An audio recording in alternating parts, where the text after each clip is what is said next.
C.S. Lewis, in his 1943 book, The Abolition of Man, quote, "The serious magical endeavor and the serious scientific endeavor are twins. One was sickly and died, the other strong and throve. But they were twins. They were born of the same impulse." David Berlinski, Stephen Meyer, and James Orr on Uncommon Knowledge now.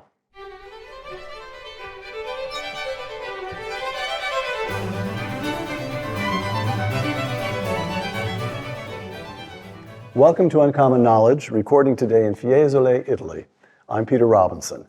Mathematician, philosopher, and author David Berlinski received his undergraduate degree from Columbia and his doctorate in philosophy from Princeton.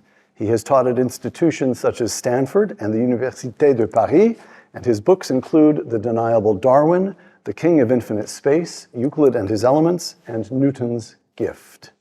Philosopher and author Stephen Meyer earned his undergraduate degree at Whitworth College and a doctorate in the history and philosophy of science from Cambridge. Now the director of the Center for Science and Culture at the Discovery Institute, Dr. Meyer has published books including Signature in the Cell, Darwin's Doubt, and The Return of the God Hypothesis. Philosopher of religion James Orr read classics at Balliol College, Oxford, then received his doctoral degree in philosophy at St. John's College, Cambridge.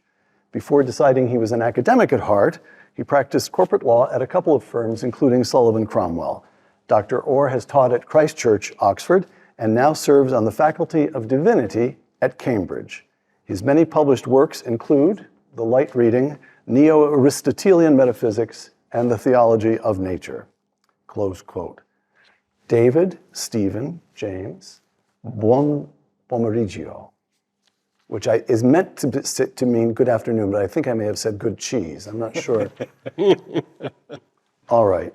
Sagan and Berlinski, two quotations. The late astronomer Carl Sagan, "This cosmos is all that is, or ever was, or ever will be," close quote.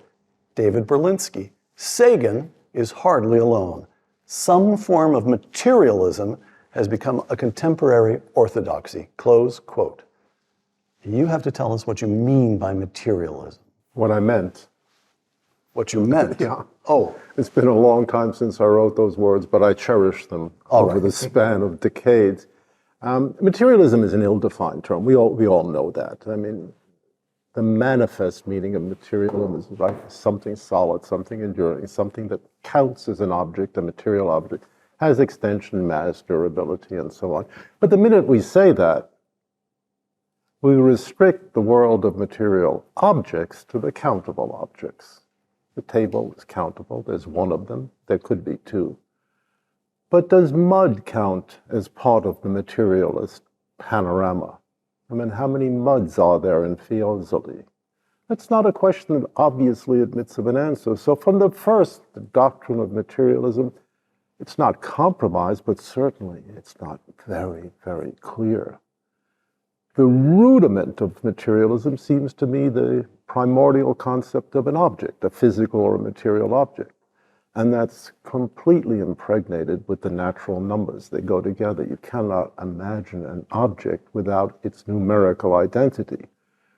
But if the two are necessarily associated, if anything that counts as an object counts as a numerical object, has somewhat necessary numerical identity, the numbers are not material objects. What are they doing in a materialist scheme?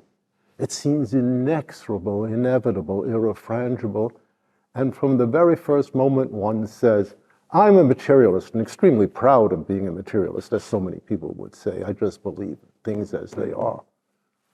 Well, it's not a position that lends itself to an enormous degree of lucidity.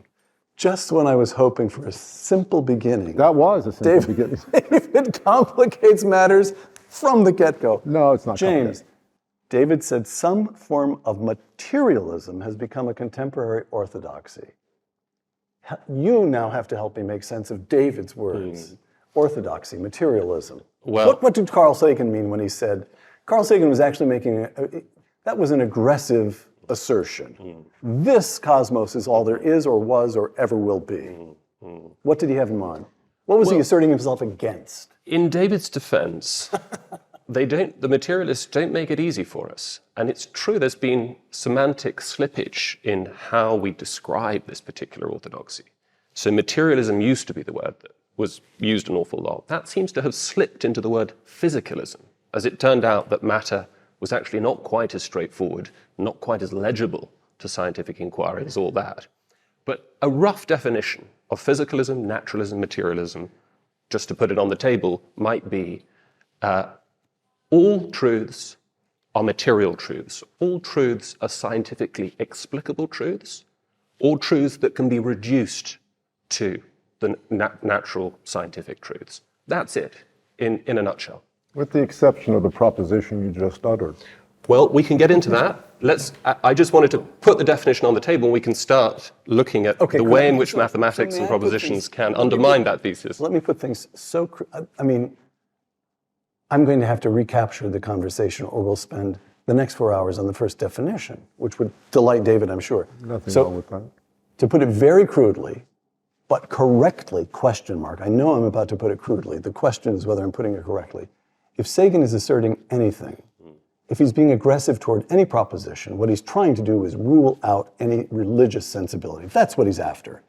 He's trying to rule out God, isn't he? At the very least. All right. At the very least. I think one way of describing his position would be simply to say that the natural scientist is the ultimate arbiter of all that's real.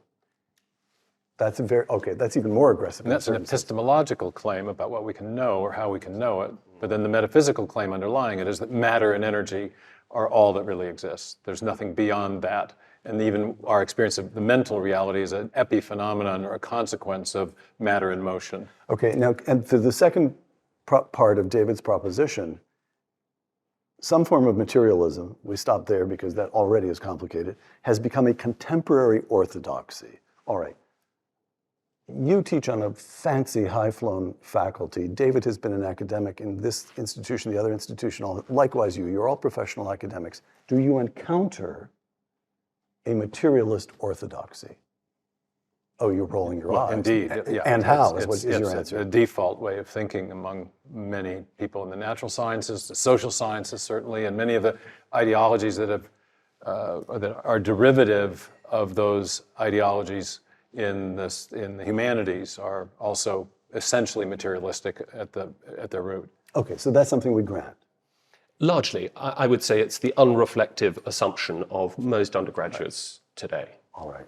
But David, in his nuanced definition, is already pointing out a problem with it. What do you do about conceptual realities like the natural numbers or math? Even on its own terms, it doesn't hold up terribly well, is what you're trying to suggest. It need not hold up very well to inquiry. It still can remain a prevailing orthodoxy. Okay. And that's exactly it's the water we're swimming in. All right. C.S. Lewis again. Here Lewis is noting that in the early Renaissance, modern science and widespread interest in magic appear together.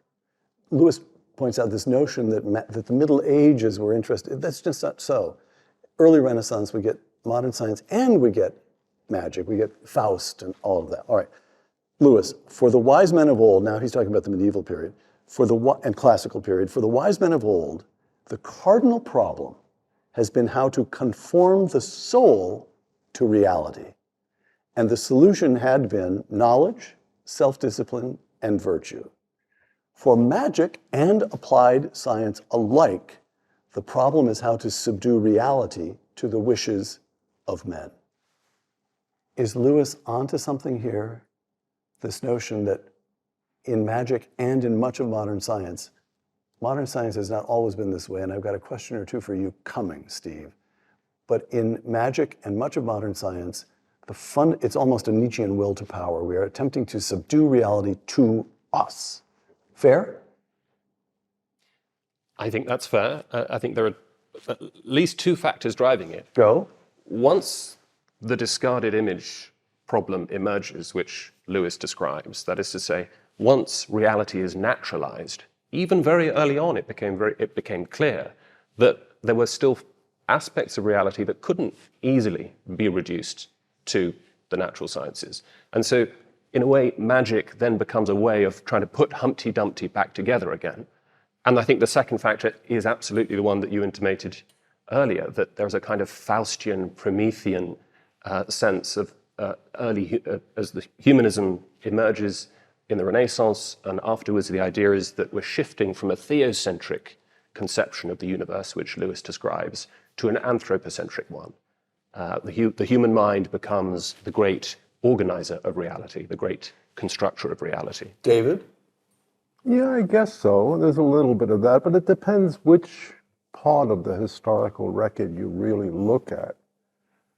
It's not a point of view that a close reading of Thomas Aquinas might suggest. Thomas Aquinas. Well, but Aquinas would precede what Lewis is talking about here. Yep. Okay. 3 centuries. Yes. So the record is not entirely clear. I mean, certainly the Greeks were not under no illusion about the importance of the human mind in apprehending the natural order.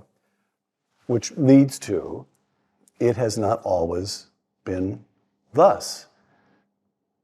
The unmoved mover, the first cause, the ground of all being, some belief in God, Galileo, Kepler, Boyle, Pascal, Newton. We'll come to Newton in spades, so to speak. Huygens, So the list goes on. Yeah. how do we go from these early men, are they all men? Well, until we get to Madame Curie and the early Sure, men. they're all men. They're all We can men. admit it. Okay. How do we get from these early men of science to our own time? And here's our own time. Nobel Prize winner in physics, Stephen Weinberg, quote, "The world needs to wake up from the long nightmare of religion. Anything we scientists can do to weaken the hold of religion should be done." Physicist Stephen Hawking, "Before we understand science, it is natural to believe that God created the universe, but now science offers a more convincing explanation. I'm an atheist." How do we go from Galileo and Newton to Weinberg and Stephen Hawking and Richard Dawkins and Carl Sagan? How did this happen? It's a big story. There's a lot of facets to it. I think there is a kind of a rise, fall, rise plot structure in play. In the period of the scientific revolution, you have, us a century. and this is, let's say, the 17th century, 16th, Okay, so 17th century. this is what Lewis right, is talking right. about. And you have the Boyles and the Newtons and the Keplers, these figures. And they are influenced by a profoundly Judeo-Christian understanding of the relationship between God and the natural world.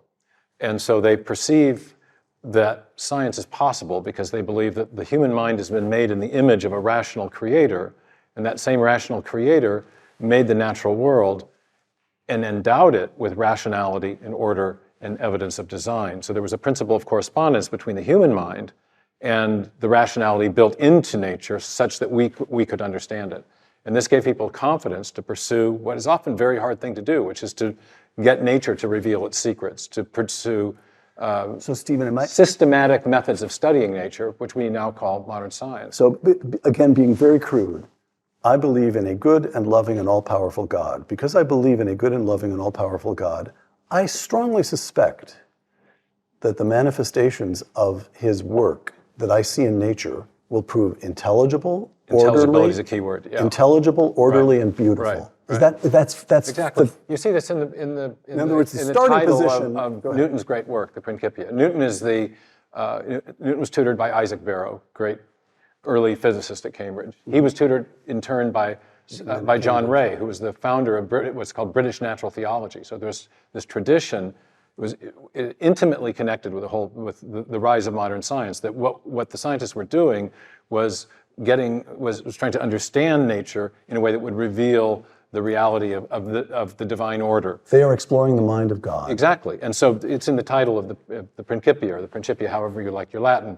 And what was Newton? Why did he title the book that way? Well, he was trying to reveal the mathematical principles that governed the universe that were an expression of the mind of God, the expression of divine rationality. So this was where science in the West began, with this sort of connection between the theological and the scientific. And what breaks the connection?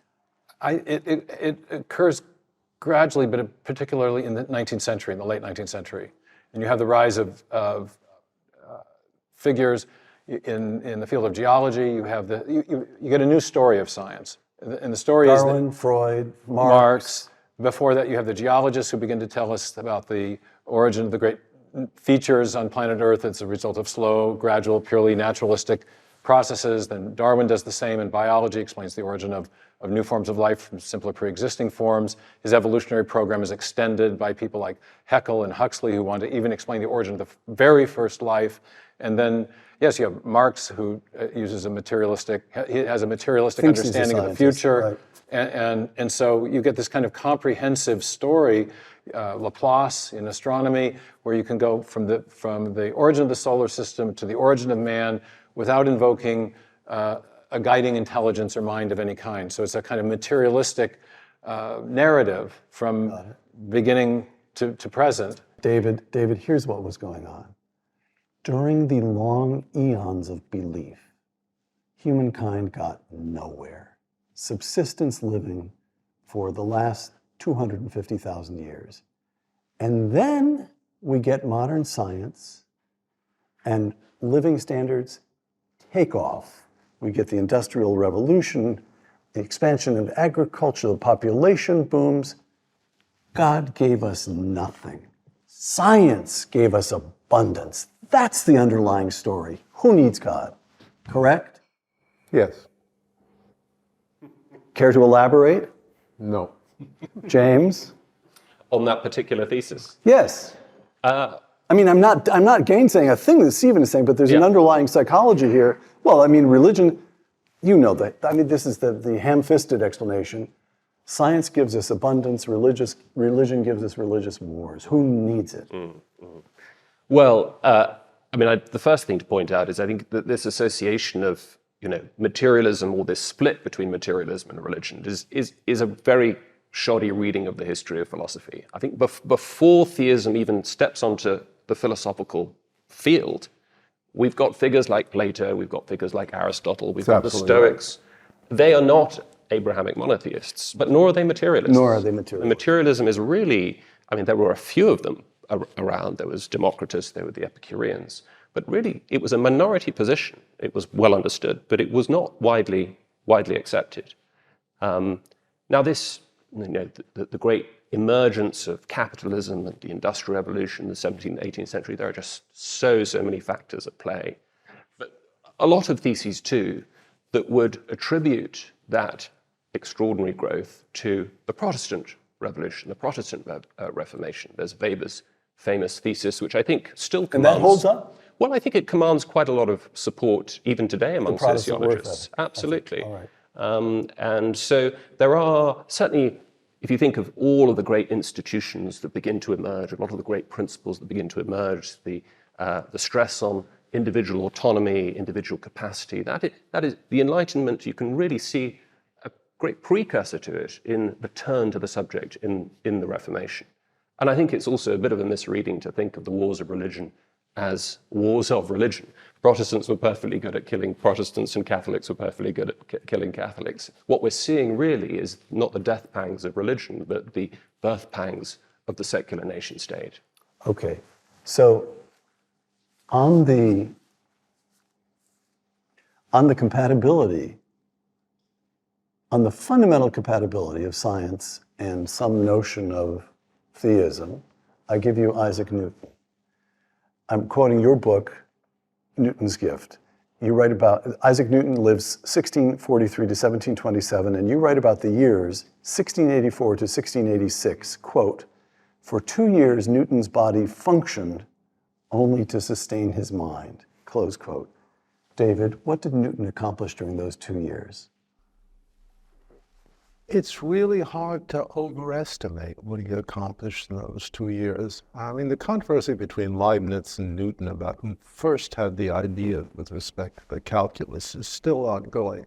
But it's clear that Newton independently thought of the leading ideas of the calculus, which is to say the leading idea applying ordinary differential equations to bodies in motion. That was the essence of the scientific revolution he initiated. His laws are all ordinary partial differential equations. And he invented the technique of representing nature by differential equations. Incredible revolution. Incredible revolution in mathematics, an incredible revolution in physics. All right, let me quote you. If I could interject something that I just learned, that Isaac Barrow, his tutor, examined him in mathematics right at the beginning of that period. and he found him to be deficient. And by the end of that 2-year period, he had not only mastered the whole of the Western corpus of mathematics, but he had, as David just pointed out, solved a problem that had bedeviled mathematicians for almost 2,000 years. Yeah, but Steve, imagine you're on the podium as a professor of mathematics, and you look out, group of students, half of them are snoring, and the other half is scribbling away. Yeah. And then you see just in front of you Isaac Newton's cold black eyes staring at you. And you know exactly the meaning of that look. Someone of incredible intellectual power is taking in what you said, digesting it, rejecting it, and conjecturing about the replacement.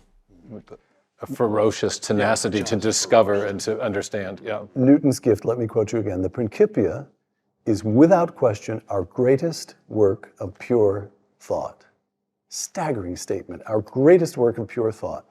Yet a good part of Newton's time was given over to alchemy. Alchemy, the belief that base metals could be converted into gold, a field of study little short of magic itself. I continue the quotation. A good part of his time was given over to alchemy. Newton wrote more than 1 million words on alchemical subjects, conducting endless experiments in his own laboratory. Close quote. The man who gave us the calculus gave us over 1 million words on alchemy. How can that have been? I think you have to project yourself backward 300 years. When Newton was writing the Principia, the end of the 17th century, the subject of chemistry really didn't exist. Newton was not a quantum physicist. He had no idea about the quantum world. He had no idea about the elements. He had no idea about coordinate bonds between molecules. Everything was conjecture, and he turned to the tradition that seemed to offer him the richest schemata of possibilities, and that was alchemy. It's a very rich chemical tradition. It happened to be wrong. That doesn't mean it was not rich. It was very sophisticated, very rich, and it offered an extraordinary promise. Master this body of esoterica, and just maybe you'll be able to convert mercury into gold. Then think of where you'll be and what you'll be able to accomplish. So of course Newton was busy in his attic mixing up horrible chemicals, noxious fumes escaping through the grenier. How do you say grenier in English? Attic. Attic. Escaping through the attic. Of course he was doing that. Everybody was doing that. But the interesting question is, alchemy is flourishing. Astrology, which is a comparable system of thought, flourishes in the 17th century, just as an astrologer in every London street corner, many of them involved in gynecology. It's a very, very curious, very strange feature. I don't have the background to explore the sources, but you know, if you go through the medical specialists in the 17th century, the people who are addressing gynecology were almost all astrologers, and very successful astrologers, very successful. Successful meaning what? They got paid for it. William Lilly came to London from the provinces because there was money to be got. That's a quotation from Lilly. He opened up his own practice. He specialized in finding lost objects. And over something like a 30-year career, he was enormously successful. Successful at finding lost objects. We have no idea what he did. He wrote 13 volumes of a book that's entitled Christian Astrology, because he wanted to stay in the good graces of the church. You read that, it's a very interesting 13 volume, they're all small. He explains everything except the secret of his success. He said, you want to find a lost fish, here's what you do. You cast a horoscope at roughly the time the fish, and you follow the charts, and therefore you will find the fish. You know, I'm saying, yeah, that's okay, William, but how do you find the fish? And that he leaves out entirely. A very flourishing, very interesting, very eclectic London society. Until they held a dinner every year. 1684, 1685, Newton publishes the Principia. And like a group of birds scattered by a shot, they disappear, never to be heard of again. Where did they go? What did they do? And what was the intellectual relationship between the publication of this very difficult work, Newton's Principia? You have to learn a lot of mathematics. Just to make it And through. the disappearance of the astrological tradition in London. What is the connection? It almost tempts one to a Collingwood style of intellectual idealism. There was a rapprochement current between ideas, which was causal, but between ideas. If I had a lot of time, that's something I'd like to pursue. And there's somebody coming just on board with a magnificent interpretation of Newton's unpublished stuff. His name is Michel Jolin. And he is pursuing these ideas, and they need pursuit. I'm in awe even of your discursions, but back to C.S. Lewis. Who? So, Lewis presents magic and science as twins, both in a kind of rebellion against the divine order. And in Newton, we see something like the opposite, a man of such faith that he seeks to understand both science and magic in light of the divine order. Is that fair-ish? Spring to my defense, James, before we... No, I'm not going to attack. I think Newton is a profoundly religious figure. By his own hand, he writes a way that only a profoundly sensitive religious figure could possibly write. He thinks he's exploring the architecture of the divine architecture of the universe. There's no question about that. He certainly would regard a Stephen Weinberg as a kind of an alien figure. No connection between Newton and Weinberg in that regard. Once again, Newton's gift. There is one aspect, I'm bringing you in, boys, on this one. There is one aspect of the Newtonian world that is not explained by Newton's theory, and that is Newton's theory itself. The law of universal gravitation binds the world's far-flung particles into a coherent whole, but the law itself is transcendent. It cannot be given an explanation in material terms. Close quote. David, you want to stand by that, of course. Yeah. Yeah, all right. Beautifully expressed. Beautifully expressed. Well said. So this gets us into... This is the connection between the magic and the scientific. Well, the magic and the science, this gets us into, apart from anything else, it gets us into this notion of infinite regress. The scientists can give us more and more rigorous explanations. Or descriptions. Or descriptions. Well, go ahead. Tell me what's going on. Well, this is here. the connection. I mean, Newton is accused by Leibniz of bringing the occult into science because he has this wonderful inverse square law that the force of gravity is proportional to the masses, the two masses exerting the force on each other, divided by the distance squared. But the distance squared term is the rub, because it implies that a force is being transmitted through empty space without a mediating material interaction between, for example, the moon and the water that forms the tides on Earth. So that it's what comes out of Newton's theory is this mysterious notion of action at a distance, that force is being transmitted, again, through empty space with no pushing and pulling. Now, in this period of scientific history, late 17th century, the scientists had rejected what were called Aristotelian formal causes, or the scholastics, late medieval scholastics, often reasoned like this: if I smoke some opium and then it puts me to sleep, then I ask the question, well, why did that happen? Well, it's because the opium had a dormitive virtue. You attribute causal powers to the name of the effect. Right. And so the mechanical philosophers. But that's out. That's in the late 17th century. Figures like Boyle and others say we got to get rid of that type of explanation. It's just playing a word game. Tragic loss. Agreed. And so Newton comes along and formulates this beautifully comprehensive theory with this highly accurate mathematical descriptions of the motions of the planets, but it doesn't have a pushing and pulling element to it. I can understand why the table moves because I just shoved it, but there's nothing like that. The theory before him was something called the vortices, the idea that there was this mysterious but physical substance called ether pushing the planets around in the way that sticks in a vortex would swirl. So you sort of make up a substance if you can't see it. Right, but exactly. Leibniz's objection to Newton is what? Well, he says, look, what causes gravity? What is gravity? Well, it's the tendency for unsupported bodies to fall. But why do they fall? Well, because of gravitational force. So what is gravity? It's the tendency for things to fall. Why do they fall? Because of gravitational force. So Leibniz says this is circular. He thinks you're doing nothing more than the scholastics did. You're just renaming the effect as its own cause. But that was just a mistake, because Newton offered an incredible insight with his mathematical formulation. Exactly. He had something the scholastics didn't have, which was the powerful mathematical description. But it raised this deep question then, what is the cause of gravity? The other dilemma, the other part of the dilemma that Leibniz was confronting Newton with was in a series of letters that passed between one of Newton's associates and Leibniz was, well, if you don't think if it's not just an empty scholastic word game, then maybe you're talking about an immaterial entity. Maybe you're bringing God into science in the way we're trying to get rid of him. Okay, James, so let me read you a couple of quotations. So that Newton can do what Newton did in the Principia suggests what? And here we have a couple of quotations. Here's Richard Feynman, quote, "The fact that there are rules at all is a kind of miracle. That it is possible to find a rule like the inverse square rule of gravitation is some sort of miracle," close quote. 20th century philosopher, no, he was Oxford. Wittgenstein was Cambridge. He was indeed. All right, so he's your fellow Cambridge man.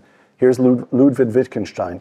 "At the basis of the whole modern view of the world lies the illusion that the so-called laws of nature are the explanations of natural phenomena." Explanation, I take him to mean explanations as opposed to in the description. causal sense. Yes. Yeah, right. The modern system makes it appear as though everything were explained. Quote, close quote. We grant the genius of Newton. We move along to the 20th century and grant Einstein. But even when we do that, we're talking about explanations of natural phenomena, which properly understood still leave all kinds of room for some grasp of ideal forms, if you want to be. It does not, properly understood, rule out the supernatural, that which exceeds our five senses. Correct? Broadly speaking, that is correct. Broadly speaking, I know you boys all feel as though you're slumming and having this conversation with me. Do your best. Do your Not best. a bit of it. Not a bit of it. Not a bit of it. One of the great paradoxes of the 17th and 18th century is that while the language of laws of nature begin to emerge, and with it this sort of idea of a divine legislator ex machina, at the very time when widespread commitment to the existence of God is beginning to wane. And yet the laws of nature as a notion keep persisting all the way through into the 20th century, right up to the present day. In fact, they don't just persist, they are very much the jewels in the crown of the natural sciences. They lie right at the bottom of the entire materialist paradigm that we were talking about earlier. Now, I take the view that laws do explain to some extent. That is to say, the laws of nature that we invoke will explain the distinctions between accidental regularities in nature and non-accidental regularities in nature. The standard textbook example is that, look, it's a regularity that you can't get a cubic sphere, a sphere of gold more than a mile wide, right? That's an accidental regularity. In principle, if you had enough gold, you could put that together. But it is a law that you can't get a sphere of uranium a mile wide. Why? Because it would set off a chain reaction. Now, the law gives us an explanation, it explains why certain regularities are accidental and others have a kind of law-like gnomic force. And that is, science depends upon that.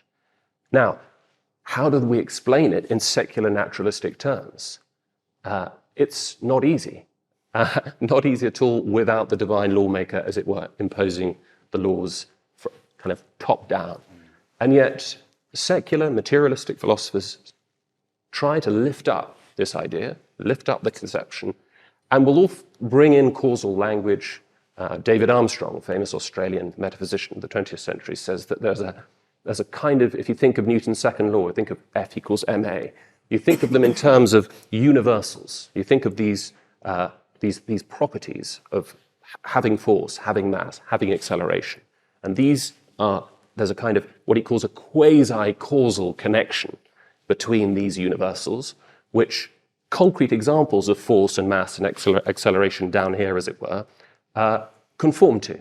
And that conformity can be explained in scientific terms.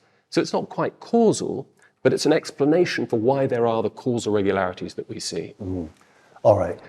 Can I interject just one thing in context historically that supports what James is saying, is that the notion, there was a famous paper in the history of science by a fairly obscure figure named, obscure but famous, the paper was famous, Edward Zilsel. It was called The Genesis of the Concept of Natural Law.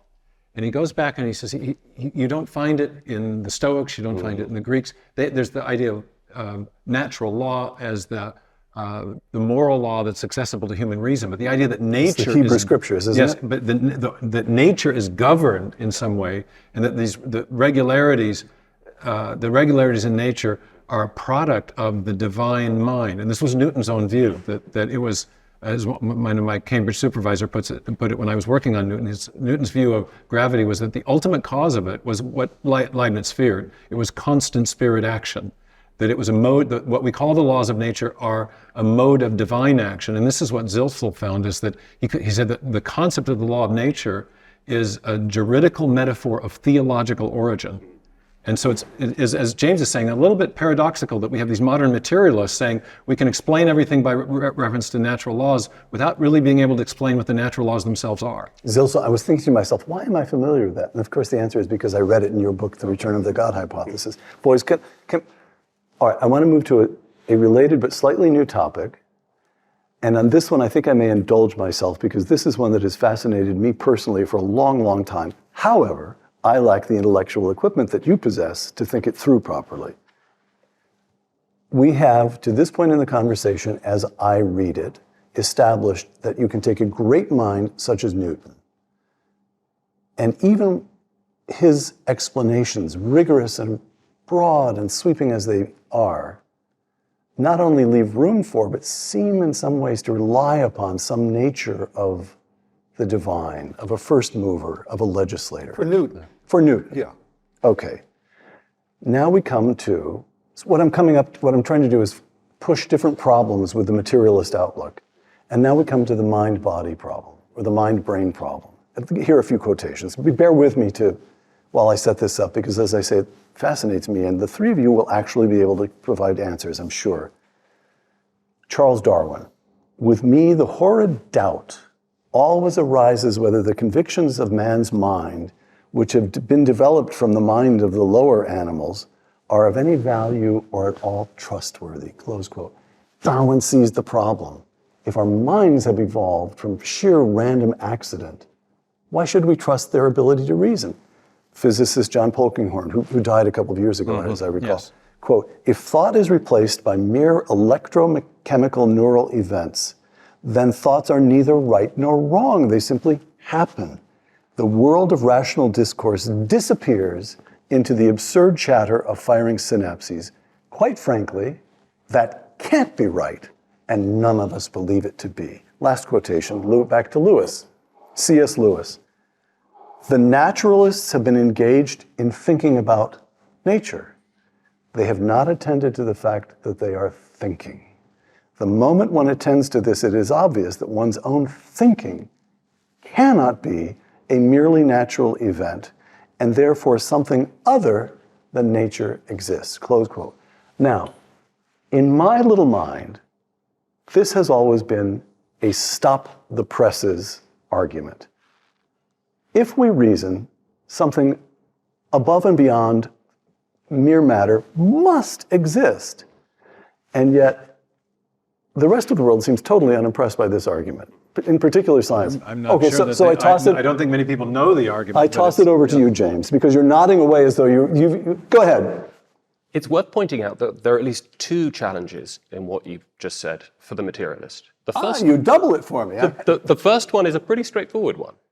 The fact of mind, the problem of consciousness, or the so-called hard problem of consciousness They can't for solve it. materialists. And before getting into sort of debates as to the evolutionary dynamics of the evolution of mind and reason and rational discourse, it's worth just putting that on the table, that it is incumbent upon the materialist to explain how mind can be identified and reduced to, without remainder, neurophysiological processes.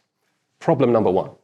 Problem number two, Darwin's doubt, developed, of course, by C.S. Lewis in his lovely book, Miracles, and later with real philosophical firepower by Alvin Plantinga in the 1970s. Basically, it's, I think, known as the evolutionary argument against naturalism.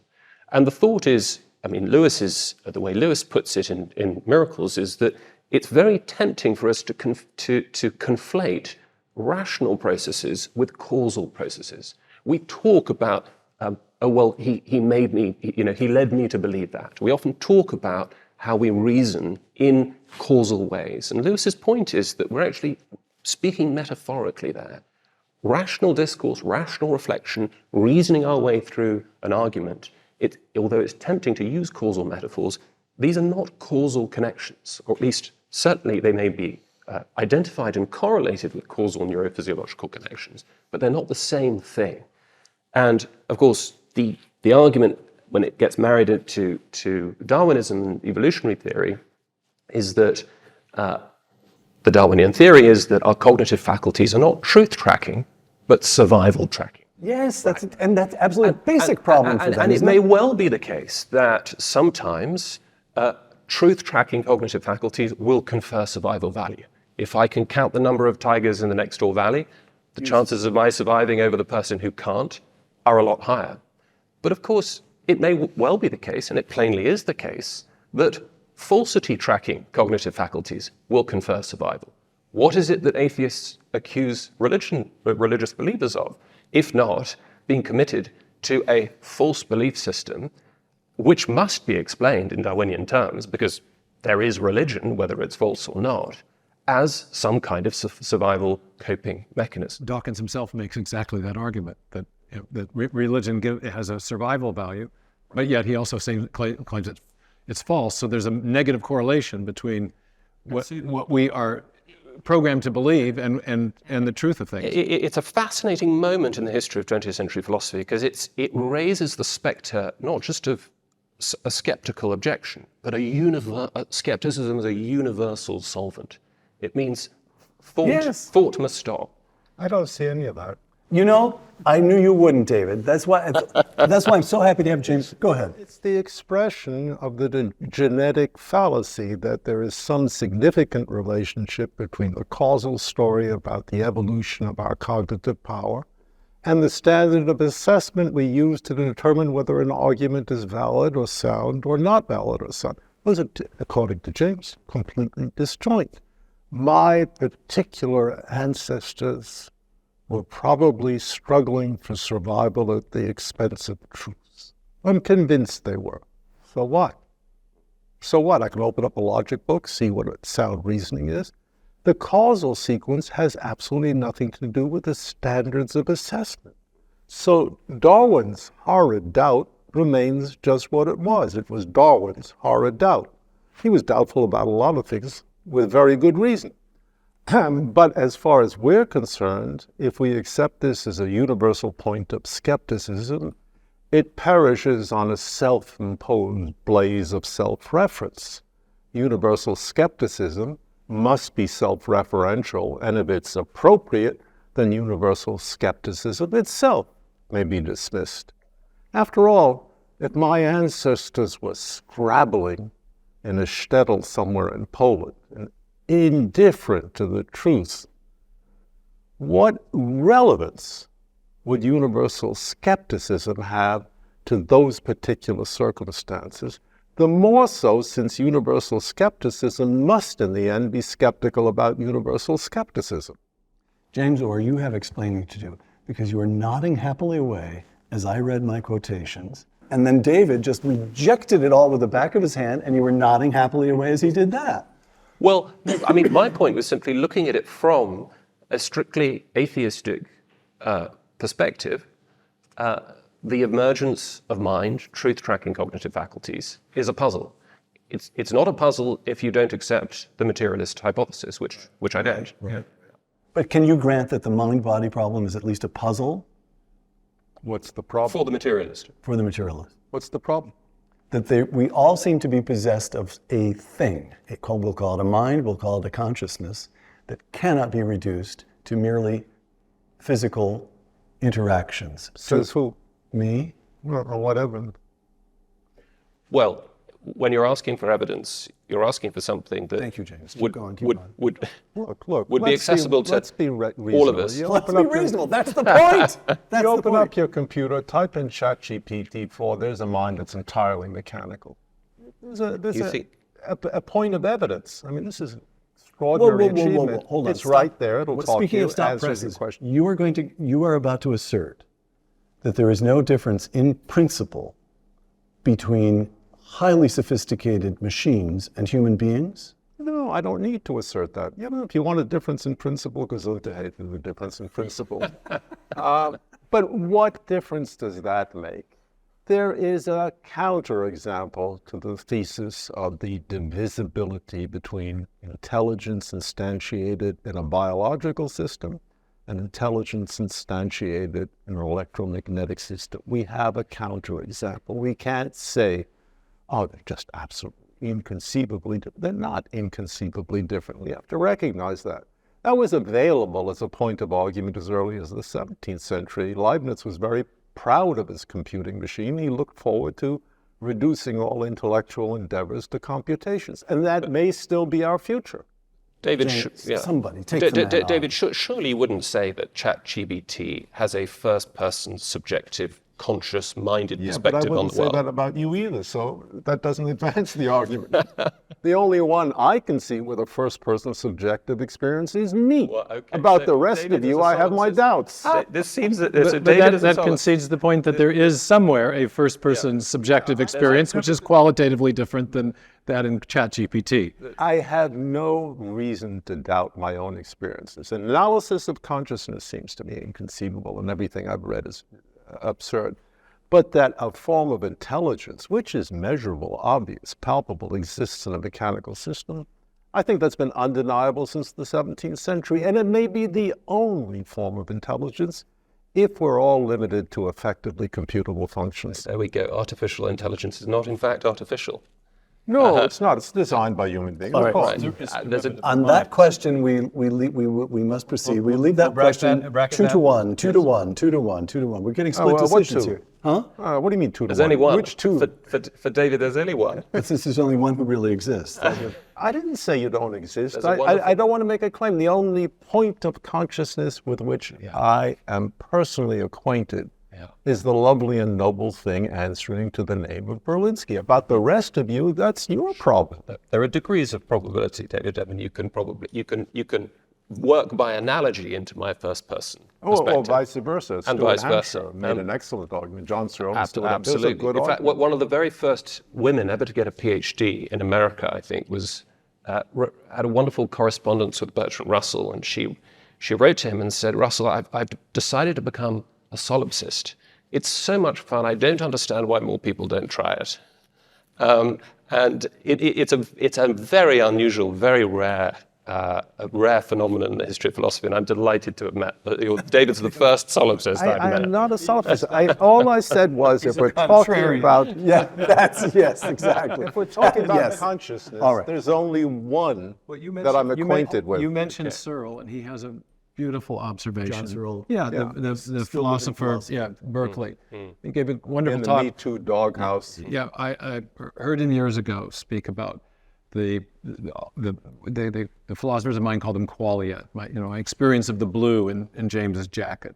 There's nothing that corresponds to my mental experience of that color, and there's nothing that can be causally explained by neurophysiological state. We have all we can do is show that there are necessary conditions, but we can never close the gap between necessity and true causality, a sufficient condition.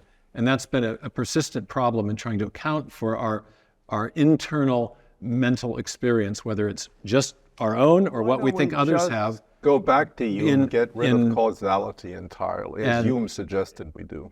To finish the point. Ignore that man for the time being. Well, we've never been able to close this gap between saying that, well, we have a neurophysiological substrate that's necessary to our experience of the world, and the actual causal relationship between those specific neurophysiological states and what I'm experiencing when I see your purple tie or your blue suit. That's the gap that needs to be explained. That the materialists have failed to explain. Good.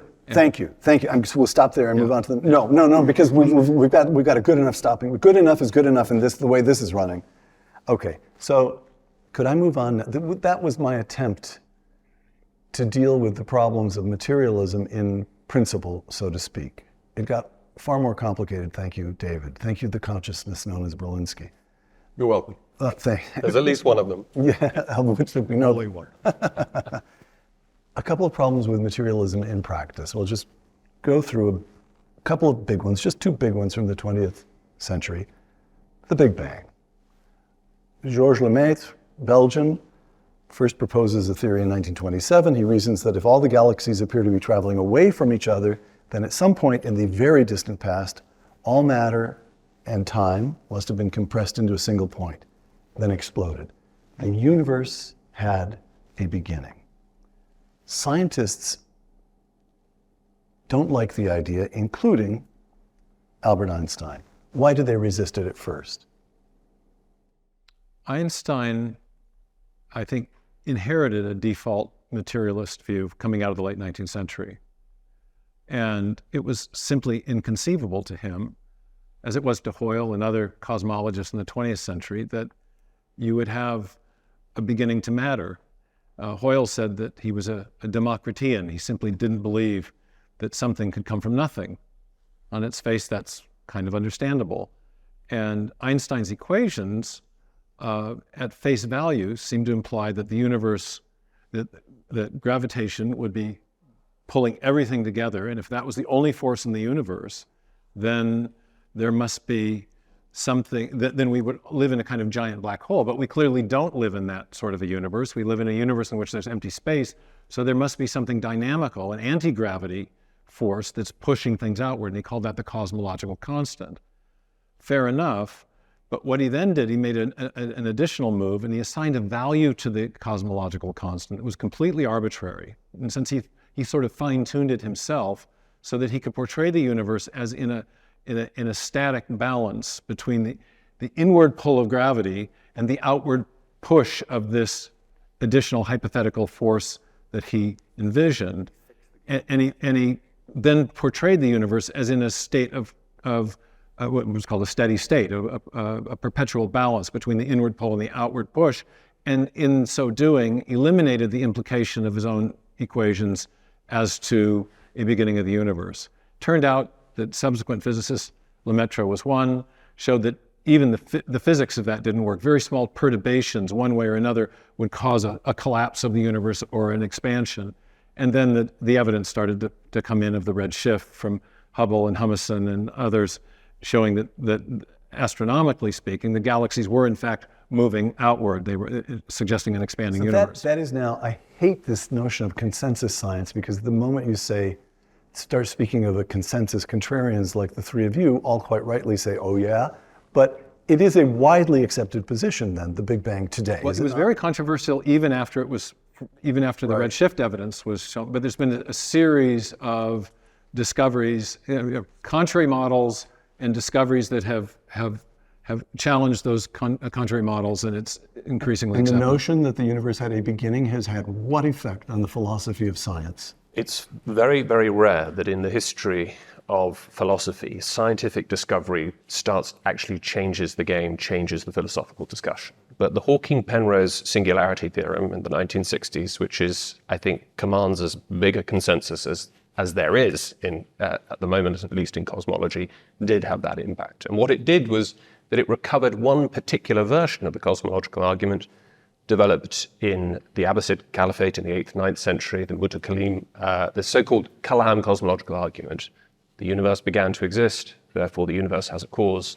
And that cause, crucially, and here's the challenge for the materialist, can't be itself a material cause, because what's being explained is the sum total of matter, space-time.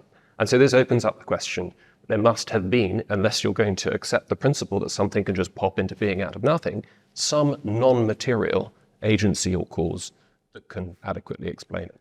Okay. We could pause for hours on each of these thoughts, but we move on. The discovery of DNA. Darwin publishes On the Origin of Species in 1859.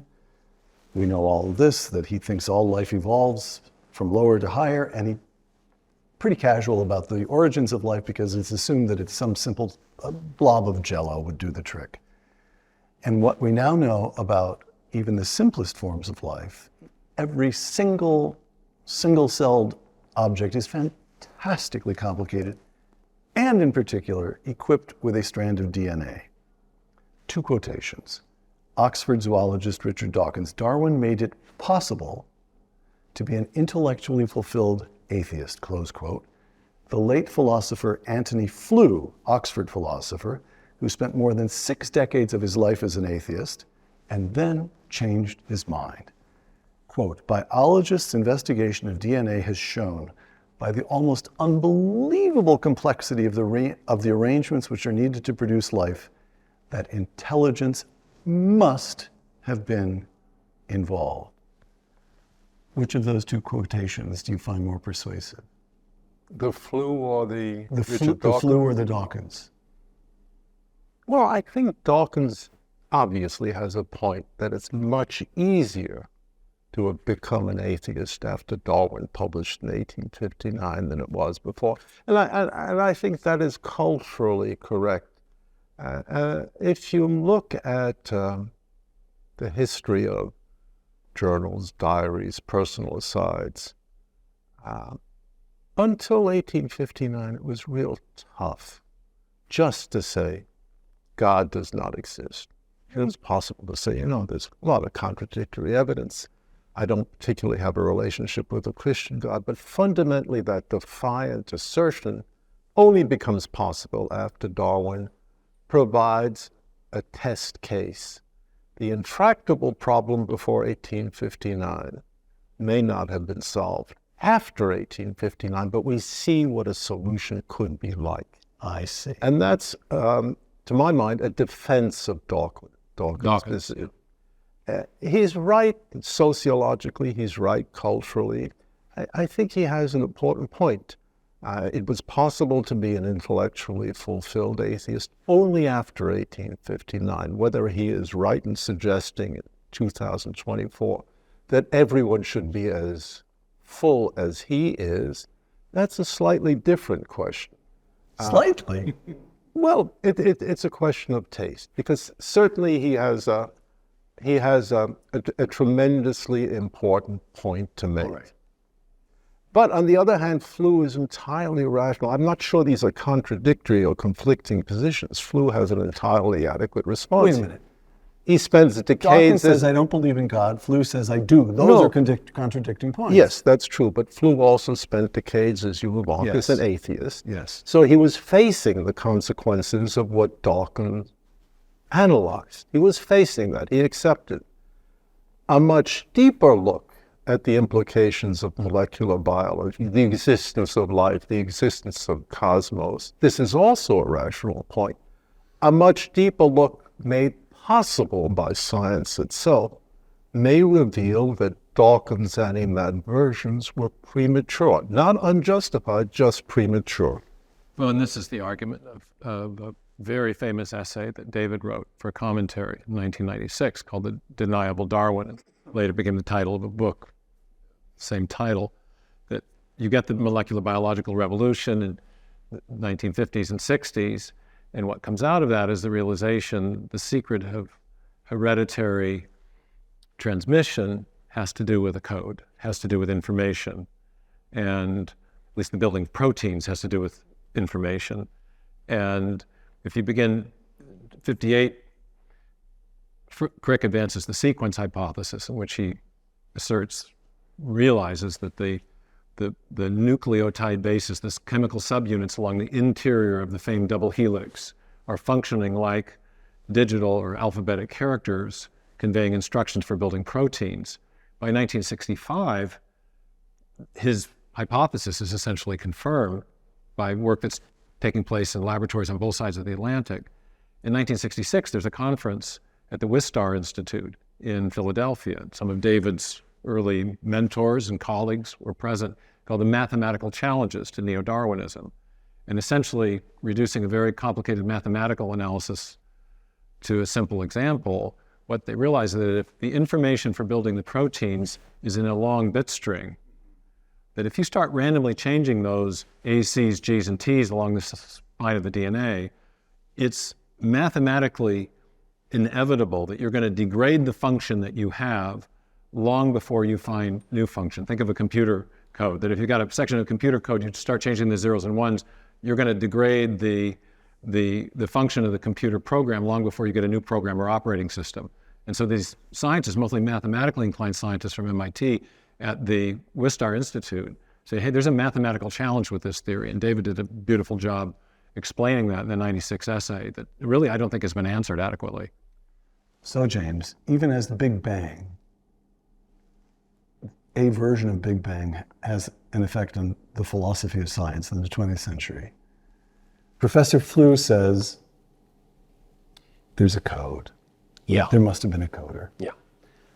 One way of thinking And this has about an it, impact? I think David's broadly correct to say that Dawkins is onto something, that after 1859 it becomes possible to be an intellectually fulfilled atheist. But it seems to me that after 1958, that's sort of the neo-Darwinian revolution. David said he was correct sociologically Well, and culturally. I think it becomes... It's not an you can affect the manners of an intellectually fulfilled atheist. If you're paying attention, all right. Agreed. I think it What becomes... happens after 58? After I mean, 58. Yes, yes, yes. Go ahead. After 58, Sorry. I think it becomes very, very hard to be an intellectually fulfilled materialist. We're now dealing with, of course, what is the materialist claim? That the fundamental nature of reality is explicable in material terms. And now we find that deep down is a phenomenon coding information that is intrinsically ideal or mental, immaterial. And that poses an enormous challenge. Maybe it's too quick. I think it probably is too quick to infer directly to design or to divinity. But it's certainly too thick a slice of the non-material for the materialist digestive system. Okay. In the 19th century, the scientific consensus was there were two fundamental realities, matter and energy, space and time.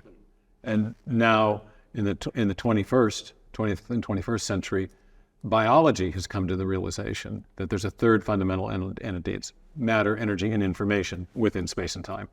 And that, in our experience, our uniform and repeated experience, which is the basis of all scientific reasoning, information is a mind product. It's not a product of just an underlying material substrate. David, I'm going to quote you again. This is Newton's gift. True not just for Newton's laws, true as well for the equations governing the electromagnetic field, Einstein's field equations for general relativity, and Schrödinger's wave equation in quantum mechanics.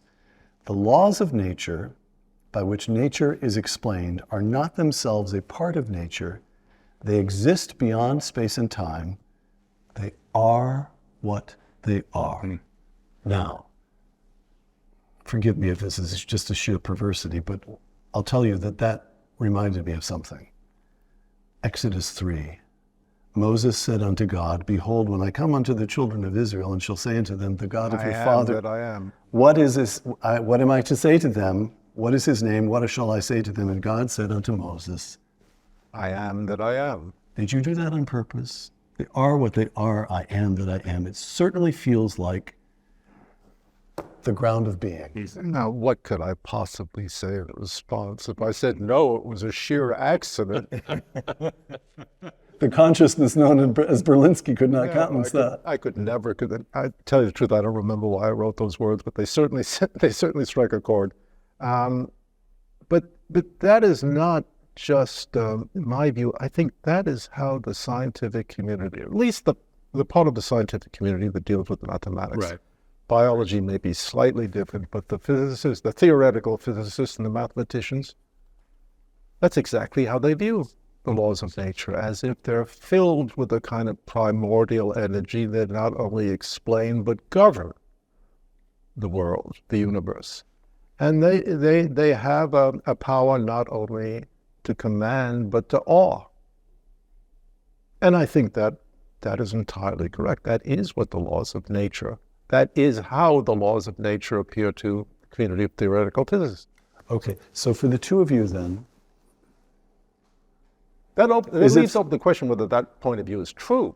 Yeah, because it raises a really interesting question. The laws of nature are expressed in mathematics, but how is it that mathematical expressions are causing something in the real world? This is a conflation that occurs a lot among physicists. And David writes about it in in Science After Babel, his newest book. so it's a category mistake. It's like saying that the longitude and latitude lines on the map are responsible for the height of the Himalayan mountains. Unless there's no such thing as the physical world, there's only mathematics, a point of view we mathematicians are partial to. Which is a decidedly anti-materialistic view. It's well, the two of you may excuse yourselves and go to the bar to continue this conversation later. But I have a question for James. I have a question for James. I am in my final, what I'm hoping, what I was hoping were my final questions. Is it fair to say, again, you have here the little layman thinking things through, for a long time, when I was a student, the general notion in the air was that as science progresses, it squeezes God out. And sooner or later, science will explain everything. That no longer feels this to be the case. Now, if you stay with the science as long as you can, and you get to a big bang, and science is no longer explaining away God, it's reaching a point where it can't say, where it loses its explanatory powers. Science discovers DNA. How did this strand of 3 billion characters get into the simplest cell? And so, is it the case that, properly understood, science no longer leads us away from God, but takes us straight to the foot of the throne? You may not go for that, but that there's a change here. You follow the science today and it takes you to places you wouldn't have expected just a couple of decades ago. Is that fair? It used to be very fashionable for materialists to accuse theologians of indulging in God of the gaps reasoning. That is to say, Explain that, yeah. and this is the idea that theologians, where there's a gap in our scientific understanding, natural theologians would rush in and say, well, God is the explanation. God is what fills in the gaps. Now, there are all sorts of reasons to be concerned about God of the gaps reasoning, but I think what we see today is a kind of godlessness of the gaps, a kind of scientific imperialism and triumphalism. The idea is roughly, okay, we can't understand mind, we can't understand DNA, we can't understand moral truths, or modality, or mathematics, or indeed metaphysics itself. But don't worry, just give us time.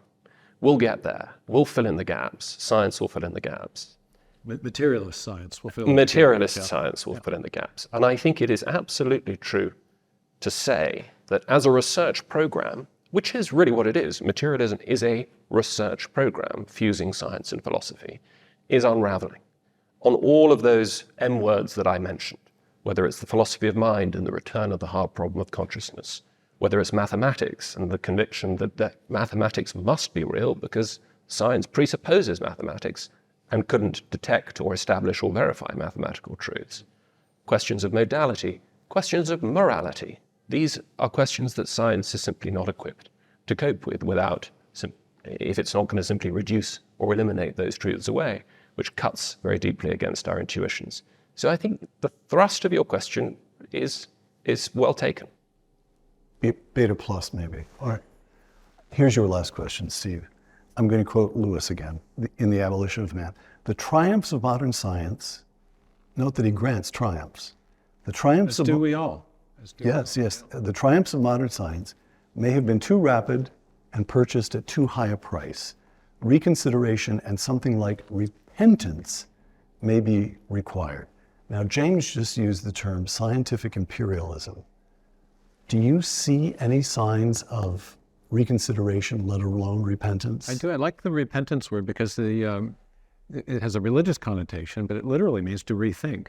And I mentioned there was a kind of, I think, a rise, fall, rise plot structure in the history of science, that science arose in the West, in a Judeo-Christian milieu for many discernible Judeo-Christian reasons, the intelligibility of nature and things we've talked about. It sort of lost that thread in the late 19th century. Materialism became the more dominant framework in which science was done. And so that's the fall of that theistic perspective. But I think it's coming back And at least there is at least It's coming back. The theistic. Right. A case for theism based on scientific discoveries, I think, is coming back. It's not that we are inferring that God is an explanation because of what we don't understand.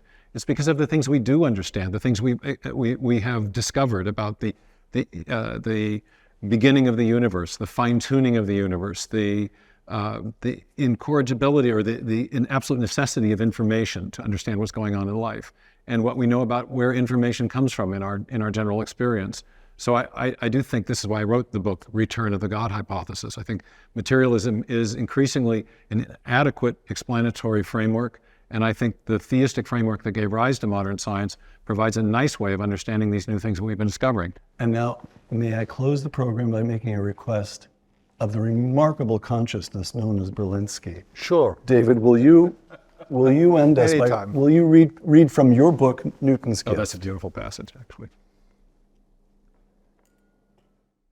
In old age, Newton allowed the focus of his attention to return to biblical studies. He wrote and endlessly rewrote the chronology of ancient kingdoms. When at last he came to face death, he chose to describe himself in words of a majestic detachment. I don't know what I may seem to the world, but as to myself, I seem to have been only like a boy, playing on the seashore and diverting myself in now and then finding a smoother pebble or a prettier shell than ordinary, whilst the great ocean of truth lay all undiscovered before me. David Berlinski, Stephen Meyer, James Orr, thank you.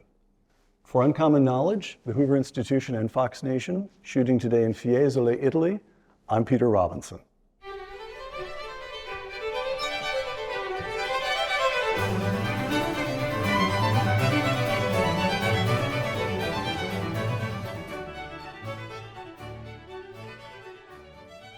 So, silence! Everyone, silenzia!